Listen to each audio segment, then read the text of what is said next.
Hello everyone! It's me again, Chef Harold po. And of course, syempre, for today's video ay gagawa na naman tayo ng isang putahing inyong magugustuhan. Kaya for today's video ay gagawa tayo ng stir-fry egg noodles.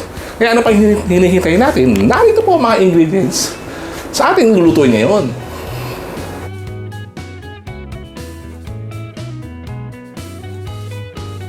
At ayun po, narito po ang mga ingredients. Bali, ito po ang ating egg noodles. Meron po tayo ditong beans. Meron po tayo ditong water, light soy sauce, dark soy sauce, oyster sauce, sesame oil, black pepper, salt. And meron po tayo ditong pork. Pwede naman po kayong gumamit ng beef kung gusto nyo. So, yan. And then meron pa tayo ditong onion, garlic, and spring onions. Yeah. So yan po ang mga ingredients sa ating gagawin ngayon. Kaya ano pa hinihintay natin? Kaya samahan nyo ako. Luto na tayo. At ayan po, sisimulan na natin. Siyempre, unang-unang pang gagawin natin ay magpapainit po muna tayo ng tubig. Kasi yan natin palalambutin ang ating noodle, yung egg noodles. Yan, buksan na po natin ang ating portable stove. And then, maglalagay po tayo ng water. Yan. Lagay lang po tayo ng water. And then, boil lang po natin, pakuluan lang po natin ang ating tubig. Habang napapakulo tayo ng ating tubig, syempre, gawa po muna tayo ng ating sauce. So, yan po, meron po tayo ditong tubig. Yan. After ng tubig, syempre, lagay natin yung light soy sauce. After light soy sauce, syempre yung dark soy sauce. Yan. After light sauce, dark soy sauce, lagyan natin yung ating oyster sauce. Yan. Make sure lang po na masisimot po natin yung oyster sauce kasi sayang po ang ating seasoning. After that, itong black pepper, and then itong ating salt. Yan. So, mix lang po natin. So, ayan, okay na siya. Then, set up po natin siya. Ayun. At ayan po, kumukulo na po ang ating water. So, ayan, lagyan na po natin ng ating egg noodles. So, ayan. Ayan. Boil lang po natin siya ng mga 3 minutes or until maging soft ang ating egg noodles.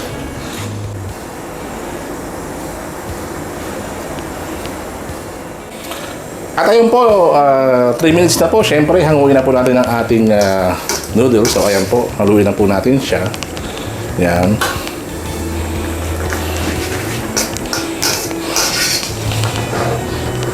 So, ayan. And then, patayin na po natin ang ating. Yan. And then, transfer lang po natin siya sa isang lagayan. Yan. So, ayan po. So, ayan. And then, set aside po muna natin siya. At ayan po, napalabutan na po natin ang ating noodles. Siyempre, stir fry na po natin ang ating sibuyas bawang. So, bisahan na natin. So, ayan. So, ayan. Bukas na po ang ating portable stove. So, ayan. And then, lagay tayo ng mantika. So, ayan. Lagay tayo ng mantika. Yan. Painitin lang po natin ang ating mantika.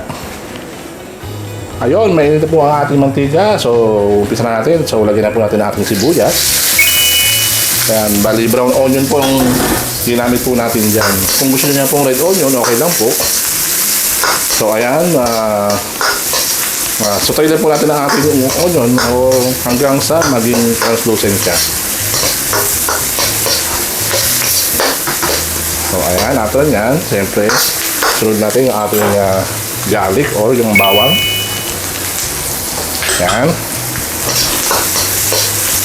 Yan.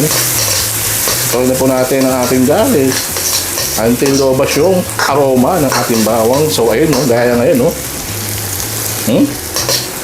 Lumalabas na yung aroma ng dalawa, ang kombinasyon ng bawang at sibuyas. Napakabango. Simbango ng bulaklak na sampagita. So, ayan. After yan, lagay na po natin yung ating meat. So, ayan po yung ating meat. Yan.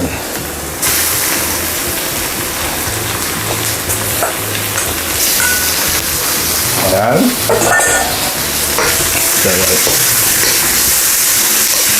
Stir lang po natin ng 2 to 3 minutes ang ating meat o hanggang maging golden brown siya.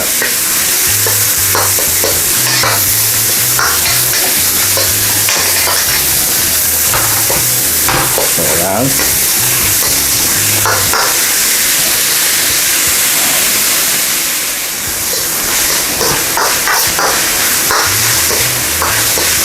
So, ayan. Okay na po. 3 minutes na po. Tsaka medyo nag-brown na po ang ating meat. So, sunod na po natin ang ating beans. Yan.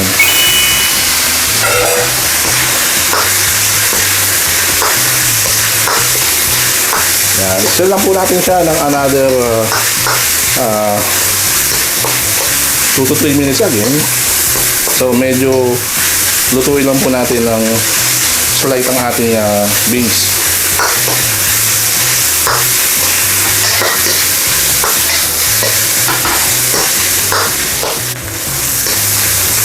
So, okay na po. Nag-stir na po natin siya ng 2 minutes. So, add natin yung ating noodles. Yan.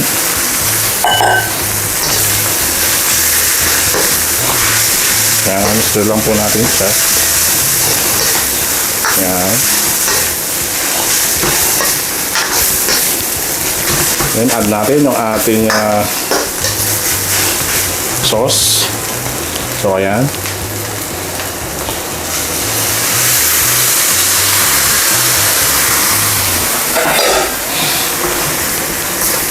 So, ayan po.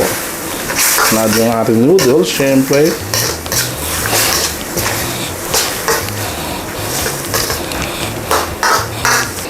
Sisima naman po natin siya ng mga 1 minute. Yan.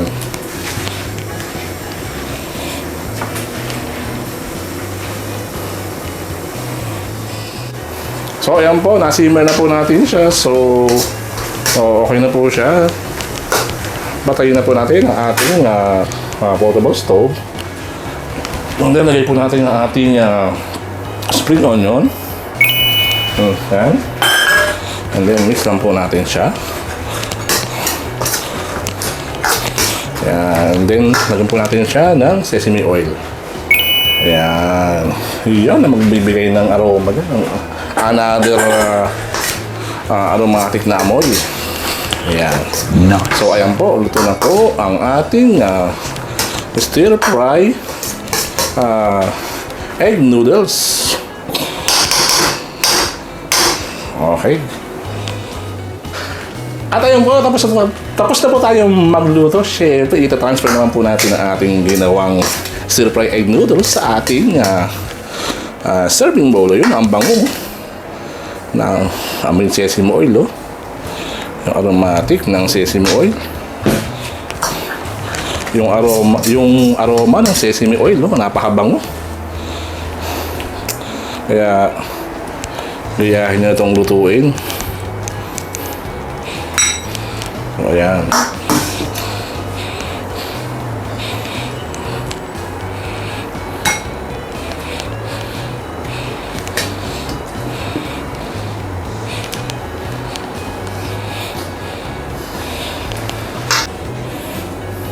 And yan, okay na po ang ating stir-fry egg noodles. At ayun po, tapos na tayong magluto. Siyempre, tikman naman po natin ang ating ginawang egg fry noodles. Kaya tara, samahan nyo po. Tikman na natin. So, ayan, kuha po tayo. Ayan, mainit-init po. Naku po. Masarap to kung medyo maangang-angang. So, kung po yung magluluto, lagyan nyo na lang optional. So, ayan po. First bite po natin. Yan, Naku po. Panalo to. First bite, kain tayo.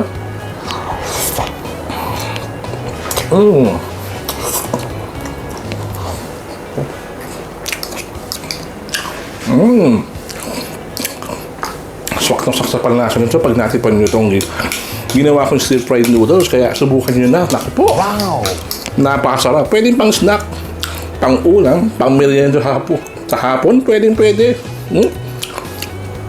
Second bite.